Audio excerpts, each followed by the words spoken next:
I'm one of those dinosaurs that still uses cable. Please spare me your judgment. I like having our town's local news playing in the background. It's occasionally informative, but more often than not, the headlines are light. In such an eventful and politically charged time, it's nice to give my brain a break by switching to a channel where half of the stories are about old animals celebrating their birthdays, traffic in the area, and upcoming fireworks celebrations. Tonight, for the most part, hadn't been much different. The anchors, Michael and Priya, were their usual selves. Some banter, some very boring headlines, and then a cut to what's her name on the street doing interviews about I forget and not really important. So you can probably imagine I had to do a double take when Michael casually dropped the following headline. And in breaking news, residents of our county have been asked to close their windows, pull back their curtains, and stay indoors. Apparently, there's been some sort of chemical leak at a nearby plant, so locals are being asked to take precautions. This request is coming from the municipal government. As this is breaking news, Priya chimed in, we are currently waiting for information on exactly what took place at the plant and, of course, just how dangerous this all might be. What? Some sort of chemical spill in our area was a pretty damn big deal. It was strange to see the report delivered so nonchalantly from the anchors. I Googled my town and the words spill or leak or hazard and nothing came up. I switched stations to more mainstream news channels, CNN, but nothing about this was being covered there either. I figured maybe this wasn't such a big deal, or it was too new for anything outside of local media to report on just yet. And so I went back to scrolling on my laptop while the news continued to play in the background. Half an hour passed as the anchors cycled through some more generic headlines. Then, a quick reminder delivered by Michael, and a notice to residents of our local county. Due to a chemical spill that is being reported in the area, residents have been strongly advised to stay indoors, close their windows, and shut their blinds. We have been told that this chemical leak is extremely dangerous, said Priya. Residents are advised to head inside immediately. There is a risk of death if you are exposed to the chemicals for a prolonged period. Giving it a little bit of thought, the lack of news articles about this on the web put a weird feeling in my stomach. Was this story being suppressed? Flipping through other news stations again, there was no mention of the story. Nothing on the news tickers either. Nada. I had to center myself and give myself a quick reality check. My middle-of-nowhere town wasn't important to anyone other than my local news station or the thousands or so who lived here. Still, in my curiosity, I got up from my comfortable spot on the sofa and peeked through a small sliver between my living room blinds. Nothing out of the ordinary. Cars in their driveways.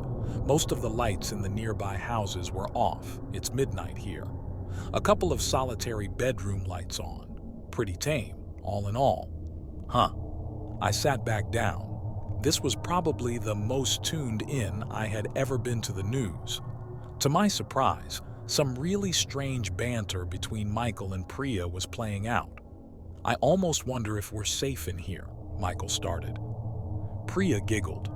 What? You think this building isn't safe and that they'd have us deliver news about a leak that we're susceptible to?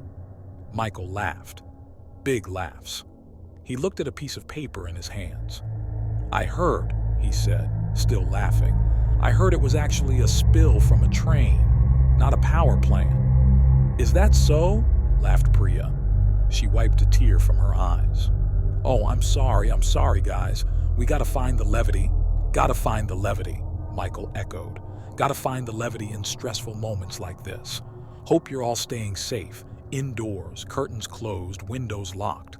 Remember, this is breaking news. You're hearing this here first, said Priya. Stay inside. Stay safe, tagged Michael, pointing to the camera. We'll give you more details as they come in. They're saying it was from a train now? I peeked outside again. Strange.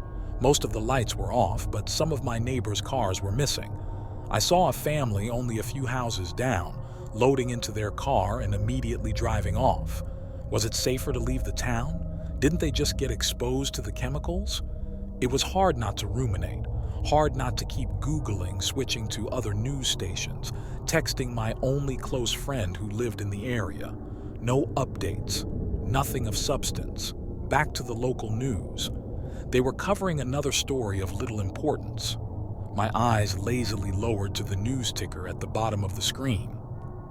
Between headlines about boring local happenings and Ariana Grande for some reason, I saw the following line: "They are lying run now." Almost as immediately as I saw it, it was scrubbed, like it had never been there in the first place. Did I imagine that? Before I could ruminate, Priya got up from her desk. "And Priya's wrapping for the evening," proclaimed Michael. "I'm done for the evening," she affirmed. She walked off set. Michael sat there, smiling at the camera. This continued, uninterrupted, for I shit you not 30 seconds. Then, a cut to some sort of CCTV footage angle of a parking lot. It continued for a few seconds until Priya walked into frame, pressed a button on her keys, and opened the door to her car. Then another cut, a poor quality zoom in on the moon. Not a full moon, mind you. It was partially obscured. I think the stage is called waxing gibbous. Waning gibbous, maybe? Doesn't matter. 30 seconds of this, a shaky camera, and then another cut. The camera was back at the parking lot. Priya and her car were gone. All of the cars in the parking lot were gone, actually. And then we were back with Michael. What the fuck? Michael went to the next story. Coming up next, this former circus bear is celebrating his 18th birthday. Only this time, this birthday comes with a dash of newfound freedom. We'll show you the heartwarming story of Binky and how he's enjoying his new life in the sun. Michael chuckled as he delivered this headline before the channel went to commercials. Fresh off another unsuccessful Google search, I parted my blinds and looked outside once again. Nearly all the cars in my vicinity were gone. What the fuck was happening? The noise from the TV transitioned back to the distinctive tones of the local news channel. That must have been like a 10-second commercial break. Thank you for joining us this evening. This is Michael signing off. Bye-bye now. Stay indoors, stay safe. Close your windows. Inside now, all right? I backed away from the window and caught the last leg of Michael's broadcast. He had gotten up from his desk and had walked over to the camera, an absurdly big smile on his face, smiling with his eyes too, joyful. Then, without hesitation, he softly picked up the camera while giggling and moved it to the left to expand the frame beyond the anchor desk and the small set that he and Priya were on. Beyond the set, there was nothing. It was a black void. He then turned the camera all the way to the right, past the anchor desk and the set, again, nothing. Another endless black void. He then recentered the camera back to face the desk, but the void beyond the set was still partially visible. He kept eye contact with the camera for a few more seconds and then stepped to the side and out of frame. Do I run? What the fuck do I do? What is this? Whispers came from the TV. Michael's voice, quiet this time. "You're doing great," he whispered, as if he were beside the camera. "You're doing great. Just stay put. Windows closed, all right?" I needed to make a break for it. I needed to run. And hey, because I like you, a little tip. He likes it when you stand in front of the bathroom mirror. He paused to giggle to himself. He likes it. Just stand still in front of the mirror, won't you? Stay put. He'll come get you soon. You did great. You're doing great. You'll be here with us soon. The channel cut to commercials right after that. A few seconds of stillness, and then I heard a rattling coming from my bathroom down the hallway. I froze in fear, hoping the sound would go away.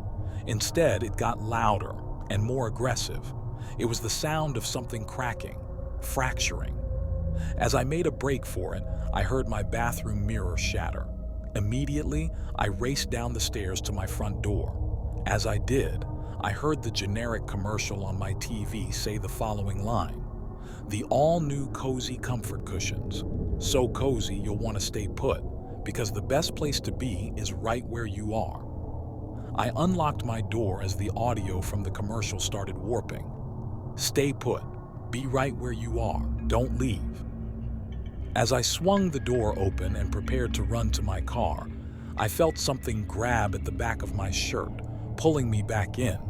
It felt both light and like the heaviest thing I'd ever felt. I'm not sure where the willpower in me came from to escape its grasp, but as I writhed and fought with all of my might, I was able to break free from its hold, run to my car and drive off, not taking a single moment to look back at whatever was trying to pull me in. I've been driving for a few hours now. I've texted a few friends, and I'm doing everything in my power to make sense of the inexplicable events that have taken place this evening. The fact that the GPS in my car keeps rerouting to the broadcast studio of my local news network isn't helping.